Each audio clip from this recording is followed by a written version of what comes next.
Pemirsa, belum 1 bulan menjabat sebagai presiden, satu persatu kasus korupsi yang mangkrak diberantas oleh Prabowo Subianto. Prabowo mengatakan tindakan korupsi seolah-olah telah diterima sebagai kondisi sehari-hari. Bahkan pihak yang ingin memberantasnya malah ditertawakan karena kondisinya sudah terlalu parah.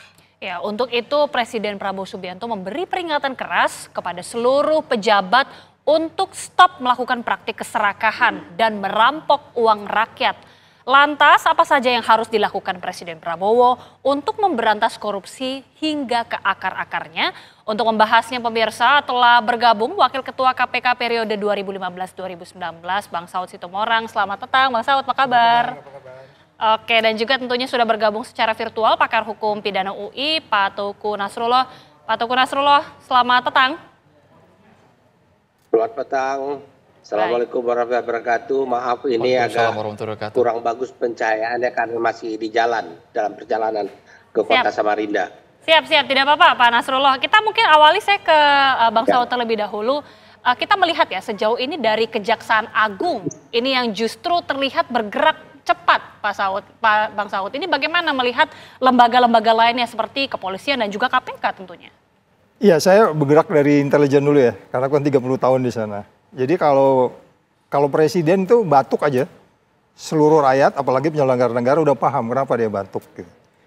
Ini kan udah berkali-kali ngomong, bahkan di tulisannya sendiri yang 200 lebih 4 halaman itu, yang mengenai strategi 2045 menuju Indonesia emas itu bahkan kalau kita mau membaca itu lebih hampir 18 kali dia menyebut anti korupsi, itu sebenarnya perintah gitu. Nah sekarang dari 3 penegak hukum yang bisa menafsirkan perintah Pak Prabowo ini siapa? Oke, kita katakan beberapa case belakangan itu mungkin penyelidikannya mulai yang lalu. Tapi kan kita juga paham penyelidikan bertahun-tahun pun selalu tidak jalan kalau tidak ada yang menginspirasi. Nah oleh sebab itu inspirasinya udah jelas, statementnya udah jelas, hampir di setiap tempat menyatakan ada kerugian. Bahkan kalau di paper yang 200 halaman itu ada angka 80% penyimpangan dan seterusnya. Dia detail-detail itu paham. Jadi kita menghargai presiden ini paham detail-detail itu. Jadi sekali lagi tinggal bagaimana kita, masyarakat juga gitu. Jadi saya malah agak masuk ke lebih detail. Umpamanya kalau besok umur 17 tahun, anak saya mau bikin SIM. Begitu mulai diminta uang harus boleh ngomong, Pak Presiden nggak bilang boleh loh. Iya kan, karena kan anak-anak kita mulai orang Indonesia ini memulai songgokan pertama kan waktu ngurus SIM. Iya dong, ya kan, jadi makanya maksud saya kita harus masuk ke detail-detail itu. Dan perintah ini cukup jelas dan semua kita harus menafsirkan bahwa ada satu kerja berat yang akan kita capai untuk menuju Indonesia Emas 2045, which is dipahami betul, bahkan di paper itu Prabowo menulis sendiri, banyak negara bahkan bubar karena tidak bisa mengatasi korupsi. Itu tulisan Prabowo loh. Jadi itu saya katakan ini kita harus apresiasi. Kira-kira gitu. Persoalan yang sangat fatal. Tapi Pak Teuku Nasrullah, kenapa baru di era sekarang dieksekusi secara massal? Ini baru belum genap 1 bulan, mungkin sudah ada puluhan kasus korupsi yang terungkap. Ya, saya pertama begini ya. Saya hampir sependapat dengan Pak Saud, namun referensinya berbeda. Pak Saud membaca dari buku beliau, tulisan beliau. Kebetulan saya mendengar langsung dari beliau di Kartanegara pada tahun 2019 ketika saat itu kami mendampingi beliau di MK. Baik sebelum putusan MK maupun setelah putusan MK. Beliau gregetan sekali dengan korupsi di Indonesia. Yang beliau sebut ada 2 persoalan yang paling dahsyat di Indonesia itu yang sudah menjalar dari hulu ke hilir. Satu korupsi, satu lagi adalah distribusi perdagangan yang dikuasai oleh kelompok tertentu dari hulu ke hilir yang ini harus dipotong, kata beliau. Nah, jadi kemudian ada lagi hal yang lain beliau yang sangat saat itu membuat saya terharu adalah ketika beliau mengatakan saya tidak ingin lagi ke depan sebenarnya mendengar orang-orang tetangga kita itu mengindon-indonkan Indonesia. Oleh karena itu pertahanan harus kuat. Nah dari sisi itu saya yakin seyakin-yakinnya sehingga pada saat saya sedang sakit pun saya rela begadang untuk membela beliau di MK. Tapi persoalan MK kita tahu sendirilah bagaimana saat itu melawan kekuasaan hampir tidak mungkin. Nah, satu. Yang kedua, Cuman saya agak sedikit kaget di susunan kabinet sekarang. Di ring satu beliau itu adalah orang-orang yang selama ini kita tahu bermasalah. Muncul namanya, bahkan orang-orang menganggap kok jadi sandera politik. Kalau tidak bergabung dengan bla bla bla, maka dia akan jadi kasusnya. Nah, Anda bisa lihat siapa orangnya, tapi saya tidak boleh menyebut namanya ya, karena saya tidak bisa membuktikan. Tapi orang itu 2014 awal atau 2024 awal atau 2023 akhir mencuat namanya yang hampir setiap hari, bahkan pernah diperiksa oleh Kejagung, jadi menteri lagi. Bang Nasrullah, satu sisi. sorry Bang, kita tarik dengan nama-nama yang terbaru sekarang. Ada Zarov Rikar, kemudian yang terbaru ada Dirjen Perkereta Apian. Kemarin juga ada nama Tom Lembong, mantan Mendak yang juga tersangkut. Mantan pejabat Mahkamah Agung. Kalau Zarov Rikar itu lain namanya, itu saat itu kan sudah terjadi inceran khusus oleh Kejaksaan Agung karena terkait antara lain dengan kasus yang ditangani oleh Kejagung yang putusannya bebas ya. Tapi kalau yang sekarang Tom Lembong, ini yang menjadi heran saya adalah kasus Tom Lembong. Justru agak heran saya, walaupun kita dukung penegakan hukum pemberantasan korupsi tanpa pandang bulu, cuman dalam kasus Tom Lembong ini menurut hemat saya, untuk peraturan yang sama, keadaan yang sama, dan perlakuan yang sama oleh para menteri terhadap sebuah kebijakan, maka penegakan hukumnya tidak boleh beda-beda. Kalau Tom Lembong ini bermasalah, maka harus dipermasalahkan juga penerus Tom Lembong atau sebelum Tom Lembong. Tentunya dengan syarat, hukumnya sama, aturannya sama, kondisi yang ada sama. Nah, sehingga kita tidak boleh terjebak. Pak Prabowo harus menjaga diri. Jangan sampai terjebak seperti kritik kita selama ini, Pak Saud Sitomorang, semua mengkritisi. Orang ada yang mengatakan hukum itu tajam ke bawah, tumpul ke atas. Kalau saya mengatakan tajam ke kiri, tumpul ke kanan. Nah, jangan sampai, justru gini, kalau kita lihat akhir 2023 atau awal 2024, pertengahan 2024, nama Tom Lembong itu tidak pernah muncul ke permukaan dalam kasus impor gula dan lain. Nama lain justru yang muncul. Langsung Tetapi kan karena orang mempersepsikan seperti itu dan menghubungkan. Tapi satu hal, saya percaya penuh Pak Prabowo punya niat. Hanya saja dia belum maksimum kekuasaan di tangan dia. Niatnya itu baik. Saya berkali-kali duduk ngobrol sama beliau, saya mendengar narasi-narasi beliau dari sisi narasi, dari sisi pikiran, dari sisi semangat yang beliau tampilkan. Saya pikir orang ini harus memimpin Indonesia suatu saat. Ini orang yang kita harapkan dan bisa berdiri tegak di dunia internasional. Tapi apakah beliau sekarang dalam keadaan tersandera juga, itu yang agak-agak saya heran dengan penyusunan kabinet sekarang.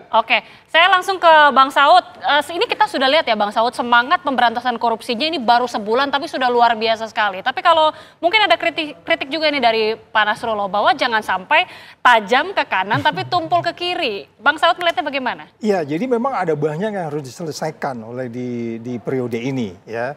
Kita hari ini kan bicara pasal 2, pasal 3. Pasal 2, pasal 3 itu problematik betul. Itu termasuk pasal yang bikin saya paling sebel kalau di KPK itu. Ada kerugian tetapi kickback yang nggak ada, itu masih perdebatan. Oleh sebab itu yang diminta oleh beberapa kali saya katakan di review Indonesia, karena indeks persepsi korupsi kita 34, kita harus menjelaskan ya kerugian negara itu apa sebenarnya. Itu bisa berdebat tentang ada tidaknya kickback, mens rea dan seterusnya. Dan tadi sudah disampaikan oleh Pak Nasrullah, masih ada kasus lain yang sama. Saya mengatakan, kalau dalam pikiran saya, jangan-jangan lebih ribuan kasus yang sebenarnya ada potensi kerugian negara, tapi kita tidak bisa selesaikan karena persoalan tadi itu. Niat jahat, perhitungan kerugian negaranya, baru kemudian mens rea-nya. Pasal 2 itu adalah mengenai penyelewengan. kalaupun di situ ada debat juga yang namanya business judgment rule, ya Tom Lembong business judgment rule-nya, kita kekurangan gula nih, sebenarnya nggak nunggu rapat juga bisa gitu loh.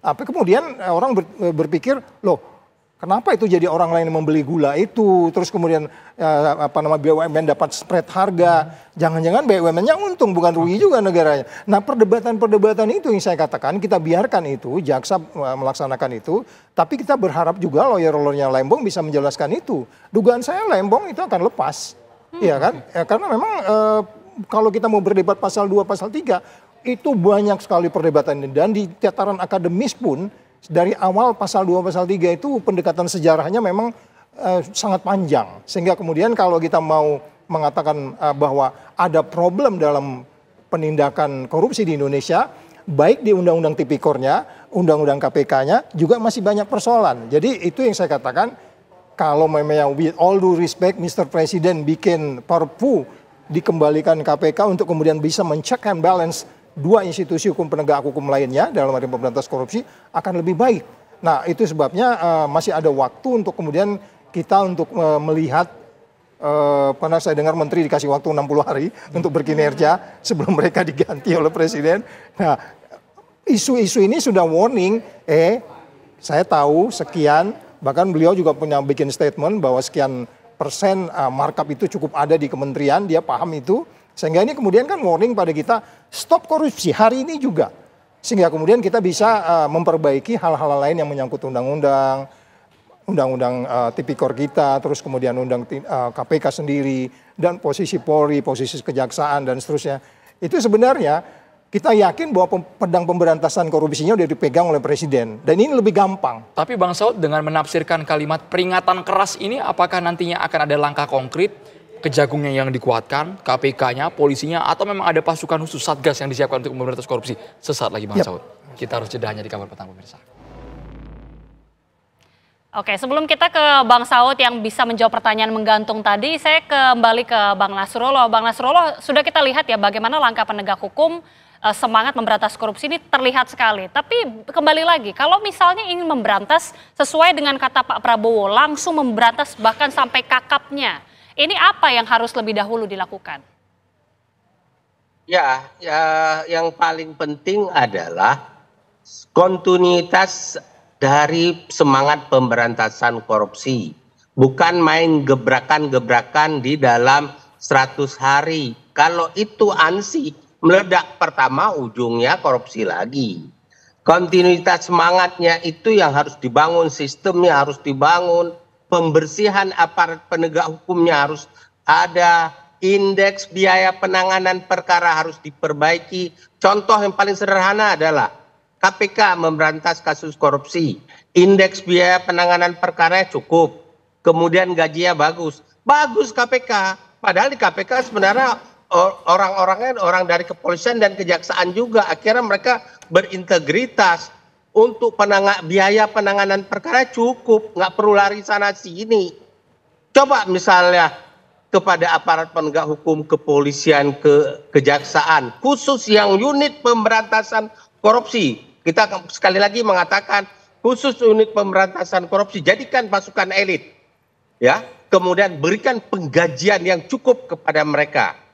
Kemudian indeks biaya penanganan perkara cukup, samakan dengan KPK. Kewenangan yang disamakan, jangan dianaktirikan. Kalau KPK seperti anak emas, polisi jaksa anak tiri, akhirnya nanti akan terjadi korupsi oleh aparat penegak hukum sendiri. Yang ujung-ujungnya aparat penegak hukum itu sangat luar biasa gagah berani memberantas korupsi kepada orang lain. Tapi pada saat bersamaan ketika sedang memberantas korupsi, mereka juga melakukan perbuatan korup gila-gilaan. Ini omongan saya ini bukan omongan penghujatan, tapi omongan yang didasarkan kepada semangat untuk mengatasi masalah tadi. Dan boleh tanya sama semua rekan-rekan yang bergerak di bidang praktisi, benar nggak omongan saya? Nah, salah satu cara benahi sistem penggajian, sistem indeks biaya penanganan perkara. Kalau Anda gaji polisi, Anda gaji jaksa yang menangani kasus korupsi seperti sekarang, tapi Anda hanya pecut, ayo semangat berantas korupsi, nggak akan berhasil. nggak akan berhasil. Karena apa? Ujung-ujungnya begini. Dan nanti akhirnya pemberantasan korupsi itu jadi jualan politik. Setiap presiden ngomong berantas korupsi. Pak Prabowo, apabila pada zaman Anda pemberantasan korupsi seperti masa-masa lalu juga, habis hopeless masyarakat. Nggak tahu lagi kepada siapa lagi bisa diharapkan pemberantasan korupsi. Satu. Yang kedua, sayangnya adalah kabinet yang disusun oleh Pak Prabowo, yang sebenarnya 2019 mereka umumnya tidak pendukung Pak Prabowo. Ya. Nah, kemudian duduk di dalam kabinet kemarin yang umumnya adalah orang-orang yang kita dengar di publik bermasalah secara yang berkaitan dengan korupsi. Sekarang dia tetap menjadi pimpinan. Oleh karena itu, yang harus diawasi oleh Pak Prabowo siapa? Yang mendampingi beliau dan ring satu beliau yang ikut membantu beliau. Jangan mereka korupsi. Jadi fokusnya sekarang yang harus dilakukan oleh Pak Prabowo adalah bukan hanya bakar-bakar terhadap korupsi yang sudah terjadi, ramai euforia dan tangkap, ramai tok. Tapi nanti di level kabinet ya sama aja, nggak jauh-jauh beda dengan yang sudah-sudah. Ya, apalagi jabatan-jabatan yang sama masih dipegang oleh orang-orang yang sama, paling putar-putar doang. Baik, Bang Nasrullah. 1001 bentuk bisa dilakukan. Tapi saya ingin tadi menanggapi yang disampaikan Pak Saud sedikit.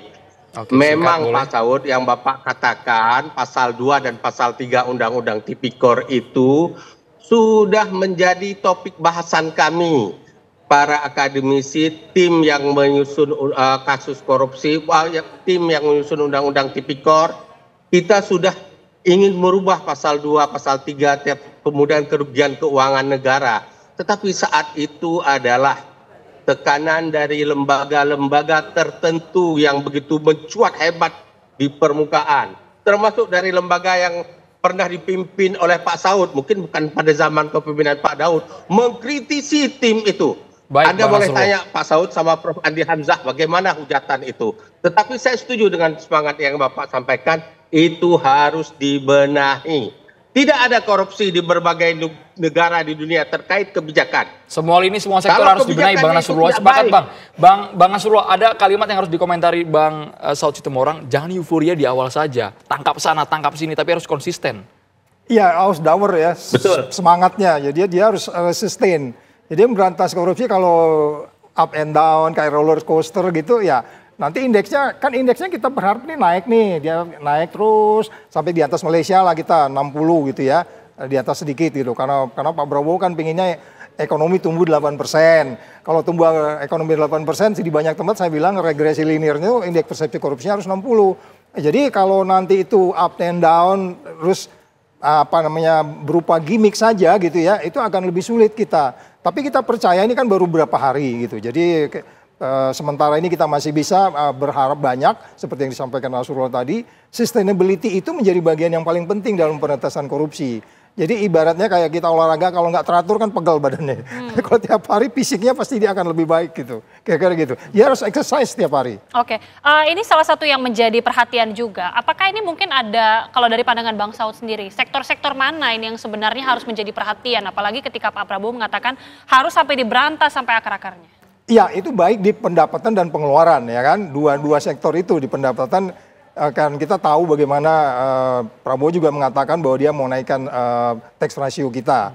Karena susah juga kalau kita mau tumbuh sekian persen supaya kita bisa lompati medium income trap nanti itu. Untuk tumbuh 8% kan medium income trapnya harus kita tingkatkan sehingga kemudian pendapatan harus ditingkatkan. Kemudian bagaimana sektor bisnis. Sektor bisnis ini kan termasuk yang sangat menjadi perhatian. Karena memang 70% lebih ekonomi itu kan di swasta. Ya, oleh sebab itu bagaimana menjaga mereka, menjaga daya saing, persaingan yang sehat. Jadi memang secara simultan banyak sekali variabel-variabel yang disampaikan oleh 9 lembaga yang menilai anti korupsi ini. Cara kita bersaing, cara kita menegakkan hukum. Terus kemudian tadi Nasrullah mengatakan bagaimana kepolisian, bagaimana kejaksaan, bagaimana TNI, bagaimana pegawai negeri, dosen, semua itu swasta. Itu kan akan membangun daya saing sehingga kemudian investor datang, ya kan? Karena kita perlu banyak uang juga untuk kemudian membangun tenaga kerja dan seterusnya. Jadi secara bersamaan memang banyak yang harus secara serentak. Jadi itu akan menjadi lebih gampang kalau semua menteri yang tadi berisiko tinggi, saya sebutkan jumlah menteri yang disebutkan oleh Pak Nasrullah tadi berisiko tinggi ya, karena kita belum bisa memutuskan dia salah atau tidak, sampai orang benar-benar salah. Mereka memang memiliki risiko tinggi, ya mungkin Presiden sudah mulai ngelihat tuh, ini yang berisiko tinggi, ini harus dijaga, sehingga kemudian ya mereka mendorong apa yang kita sebut sebagai good governance. Good governance itu kan salah satu yang disebutkan di dalam Undang-Undang 30 2004. Bahwa Anda dalam melaksanakan sesuatu harus transparan, akuntabel, bebas konflik kepentingan. Nah teori-teori begitu saya yakin Prabowo paham. Baik, Bang Teguh Nasrullah singkat Bang, tata kelola birokrasi yang akuntabel, yang transparan, yang bersih, jauh dari korupsi. Ya, sebenarnya sederhana. Pertama, Pak Prabowo harus menjaga tidak ada koruptif di dalam pembuatan kebijakan-kebijakan. Yang kedua, jangan ada korupsi dalam tanda kutip ketika menyusun RAPBN, RAPBD. Kemudian bagaimana pengesahan RAPBN, RAPBD, apalagi APBNP. Jangan ada permainan di lembaga legislatif untuk itu. Kemudian, nah yang harus benar-benar dibenahi adalah pergerakan kami yang bergerak di bidang aparat penegak hukum. Profesi advokat, ya, penyidik, penuntut umum, hakim, panitera, lembaga pemasyarakatan, itu dulu harus bersih. Kalau di titik itu sudah bersih, orang lain pada takut korupsi. Karena apa? Aparat penegak hukum tidak ada kompromi. Tapi kalau di titik kami ini masih rawan bisa tawar-menawar, maka tidak ada takutnya pelaku korupsi ketika nanti bermasalah, masih ada ruang untuk penyelesaian. Tapi percaya saya, benahi hakim. Ya. Selama hakim bersih, tidak akan terjadi kejahatan. Baik. Nah, integritas Pak Prabowo saya percaya, semangat Pak Prabowo saya percaya. Yang saya khawatirkan adalah dendayang di samping beliau. Okay. Pendamping beliau tidak punya kemampuan sedikit pun untuk menangkap alur pikiran beliau. Itu yang saya khawatir. Oke, integritas dan juga semangat yang tentunya sangat dinantikan masyarakat Indonesia agar terus konsisten. Terima kasih sekali lagi Pak Teguh Nasrullah, terima kasih juga Bang Saud Situmorang sudah bergabung bersama kami di Kabar Petang. Sehat selalu. Salam Pak Saud, salam hormat.